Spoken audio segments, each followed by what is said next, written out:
So now you see I got carried away. I started doing the edging, which started here. So if I take that back, you can see it was a treble, one chain, treble. You miss one chain, treble, miss a chain and create a chain and treble. Now I'm on the second row. And as you can see, when I came around on the first row, I did a treble, one chain, one treble, a chain, and then I slip stitched into the first treble because this is where I started. So now the second row is I'm going back into the same treble. Here I did 1, 2, 3, 4 chains, which is the 3 changes to represent a treble, and then the 1 chain is a space. I'll just show you that a bit better so that you can see it. So you have the 3 chains, which represents the treble, and then 1 chain represents a space. Then continue with a treble on top of the previous treble, and a chain, treble, and a chain, etc. Now here's something that I do. I've just realized I've come to the end of my ball of wool, and this is how I join it. So I get my new ball, rather than ripping it all back, if I just put it down here, let me see if you can see this a bit better this way.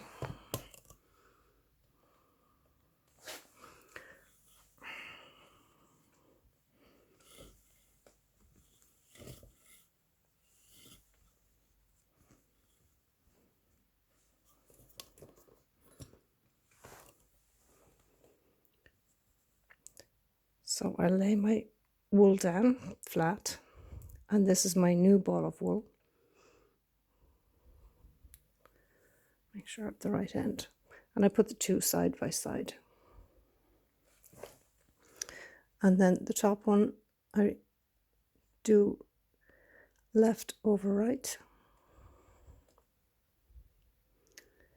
And right over left. And make a knot. And the same here.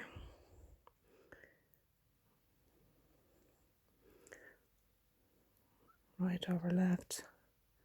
Bring it through that loop.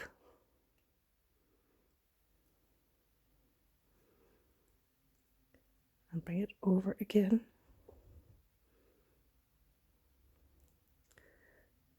And make another knot. So now I've got 2 knots either end.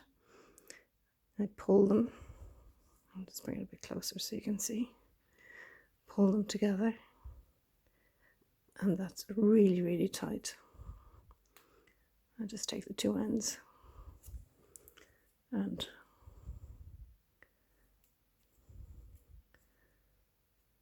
cut close to the knot. So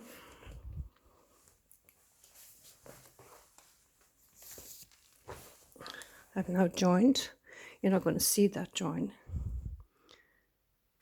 I don't know how many rows of this I will do.